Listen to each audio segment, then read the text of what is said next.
A Course in Miracles, Lesson 174, where God is but love and therefore so am I. Review Lesson 157. Into His presence would I enter now. There is no doorway to open, because the presence never left. But the mind, dreaming of exile, built an imaginary hallway of time, and then begged for a key to re-enter what was never locked. To enter His presence is not to move at all. It is to stop moving, to stop striving, fixing, analyzing, defending, delaying, to surrender the noise that has been masquerading as purpose. Imagine this, mighty companion. A child sits in a sandbox building castles, convinced he's far from home. But all along, the sandbox is in his father's backyard, and the house, the true home, has never closed its door. He doesn't need to journey back. He only needs to look up. That's what it means to enter now. It's not a crossing of thresholds in form. It's a decision in mind, a holy instant where the dream is no longer more interesting than the peace. To enter now is to allow the present moment to be enough, to allow stillness to speak louder than thoughts, to allow love to go unresisted. The ego will say, "You're not ready yet, there's more work to do, more past to process, more identity to perfect." But love says, "Child, you are already here. You've never left. The presence is not in the future, it's in your quiet willingness now." So what do? We stop pretending we're somewhere else.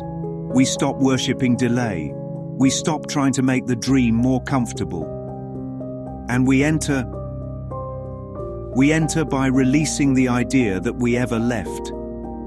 We enter by dropping the weapons of judgment and the stories of defense. We enter like waking from a nap, not because the room changed, but because the dream lost its grip. We don't come into the presence as beggars. We come as what we've always been, whole, innocent, held.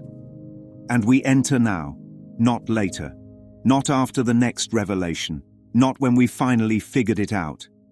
Now, because now is not a moment. It's an awareness. It's the soft dissolving of separation.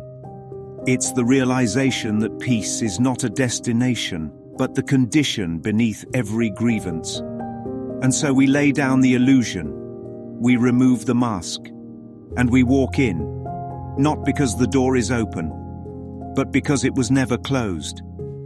Into His presence would I enter now, not to find Him, but to remember He never left. God is but love, and therefore so am I. Review Lesson 158. Today I learned to give as I receive. God is but love, and therefore so am I. To give as I receive, not like the world gives, not with strings or scorecards or quiet resentment dressed up as duty, but as God gives, which is to say, without end, without lack, without conditions. You see, in the world, giving usually means subtraction. If I give it, I don't have it anymore. But in heaven's logic, in love's logic, giving is how you know you have it. Picture a candle, mighty companion. One flame lighting another does not lose itself. It only proves it's real. That's the kind of giving we're talking about. The giving that expands, not depletes. And what am I giving? Not objects, not applause, not guilt-ridden generosity. I'm giving the one thing I truly receive: vision, a healed perception, a miracle, because I've received the miracle. And what is the miracle?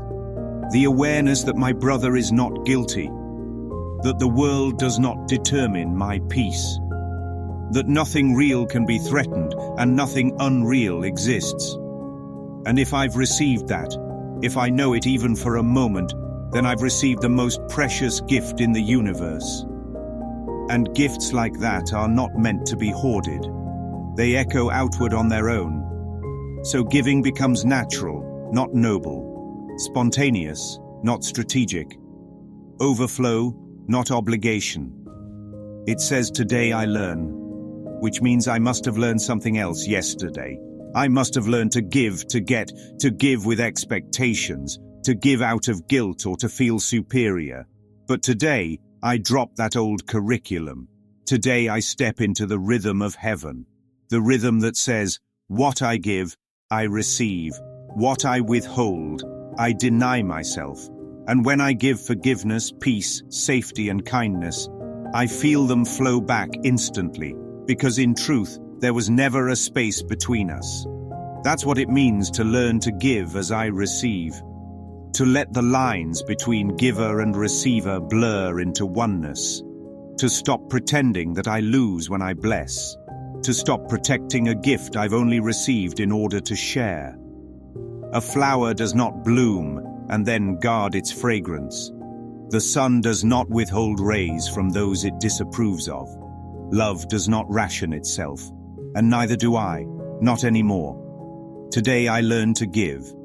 In every look, every thought, every silent blessing. Today I learn to be what I am. A flowing, radiant, unbroken extension of the love that created me. Today I learn to give as I receive, not because it's a rule, but because it's reality.